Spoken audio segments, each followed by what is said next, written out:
जय श्रीमन नारायण। जय श्रीमन नारायण। महाराज जी आपके चरणों में दास पारुल को कोटि कोटि प्रणाम।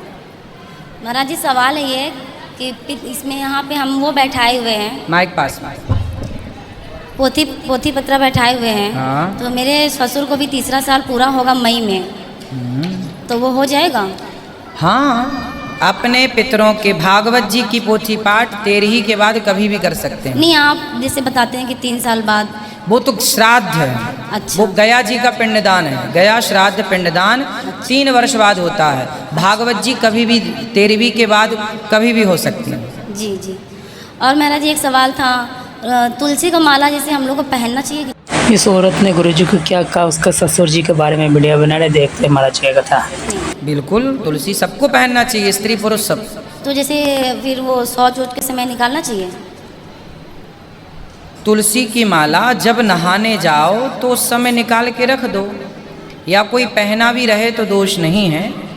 और अशुद्धि के दिनों में भी चाहो पहने रह सकते हैं, पहने रहने में कोई दिक्कत नहीं है। तुलसी की माला उतारना चाहो, चूँकि लकड़ी है, यदि बार बार गीला करेंगे ना तो जल्दी खराब हो जाएगी, तो खराब हो जाएगी, इसलिए लोग उतार के रख देते हैं कि नहा के फिर पहन लेंगे।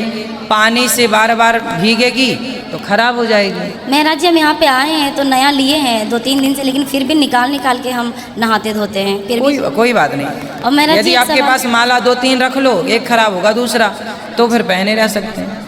और महाराज जी एक सवाल है, जैसे कि अगर माला जपने को अगर मन करता है, अभी हम गुरु मंत्र नहीं लिए हुए हैं, अभी थोड़ा सा सोच रहे हैं और तपस्या कर ले तो फिर ले थोड़ा। हाँ हाँ ठीक है। तो बच्चों में बहुत सुधार आया है देखने से, स्कूल से आते हैं तुरंत भागवत कथा में बैठते हैं।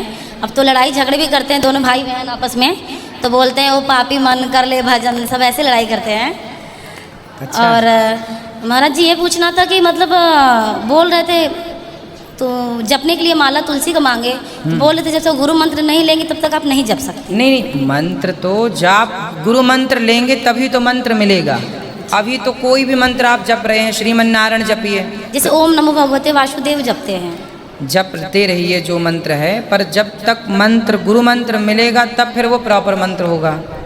तो किस माला पे जपे महाराज? तुलसी की माला, ओम नमो भगवते वासुदेवाय भी तुलसी की माला पर ही जपना चाहिए। भगवान राम और कृष्ण और नारायण के कोई भी मंत्र हों वो तुलसी की माला से होते हैं। बिना गुरु मंत्र लिए शंकर जी का कोई भी मंत्र होगा वो रुद्राक्ष की माला से होगा। हाँ। बिना गुरु मंत्र लिए तुलसी की माला पे जप सकते हैं? जप सकते हैं। वो कह रहे थे जैसे आदत पड़ जाएगी फिर 5 साल बाद जपा जाता है। हाँ, तो आदत पड़ जानी चाहिए, फिर गुरु मंत्र के बाद अच्छी तो आदत पड़ गई है, मतलब हम जपते हैं पर... ठीक है ठीक है ठीक है।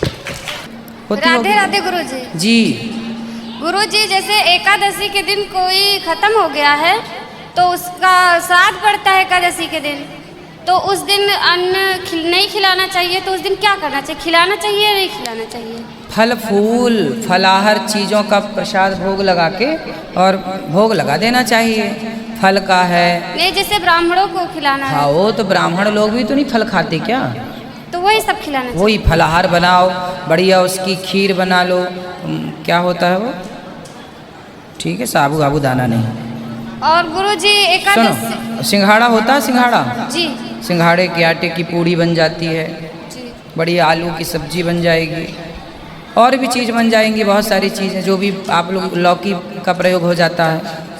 और एकादशी के दूसरे दिन जब क्या कहते हैं कुछ दे के से निकाल के कुछ खाना चाहिए, सीधा दे के खाना चाहिए या ऐसे ही व्रत तोड़ना चाहिए?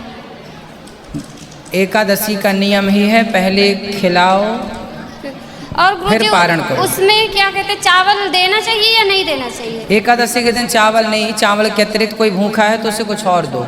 चावल नहीं देना चाहिए। जी गुरुजी, राधे राधे। राधे राधे गुरुजी। गुरुजी हमारे 2 प्रश्न हैं। बोलो। गुरुजी, हमारे घर में मुसलमानों वाले देवता हैं, उनमें बलि चढ़ती है, तो क्या करें हम? तो आप लोग चढ़ाते हैं बलि? जी, बकरा की बलि चढ़ती है जब बच्चा पैदा होता है या बच्चे की शादी होती है। तो कौन से देवता हैं आपके यहाँ? उनको मियाँ बाबा बोलते हैं। तो मियाँ बाबा हैं तो वो बकरी बकरा बकरी तो खाएंगे, तो हम क्या करें? तब मियाँ बाबा को घर में काहे बिठाए हो? तो वो तो पहले से हैं, हम थोड़ी अरे रखे तो हैं। पहले से है तो आप लोग पहले के लोगों की अज्ञानता का बोझा आप भी उठाएंगे। जब से हमने भागवत सुनी है तब से हम अपने घर में किसी को करने नहीं कोई दिया। मियाँ मजार की पूजा करने की जरूरत नहीं है, भगवान को बिठाओ, भगवान की पूजा करो, किसी की हत्या नहीं। इस अपराध से, पाप से बचना चाहिए। हम सनातनियों को ये क्या हो गया है, कोई कुछ पूज रहा, कोई भगवान तो हैं अपने, राम जी की पूजा करो, कृष्ण जी की पूजा करो। गुरुजी हमने क्यों किसी की हत्या? पोथी पाठ बैठाए हैं, हमें हमारा गोत्र नहीं मालूम था तो हमने कश्यप गोत्र से। ठीक है, अपने पूर्वजों से कोई जिंदा हो, कोई हो तो उनसे पूछ लेना क्या गोत्र वगैरह है। उन लोगों को खुद नहीं पता है तो हमें क्या तो बताएंगे। ठीक है, फिर आपने जो मान लिया ठीक है। गुरुजी हमारे नंदोई विदेश में रहते हैं, उनको राधे राधे बोल दीजिए। बिल्कुल, आपके नंदोई को राधे राधे। मेरे बच्चों को भी बोल दीजिए। खुश रहिए, आपके सब बच्चों को राधे राधे। हमारे पूज्य अनुरुद्ध महाराज जी की कथा आपको कैसा लगा, अच्छा लगा तो लाइक करना, शेयर करना एंड चैनल को सब्सक्राइब जरूर करना।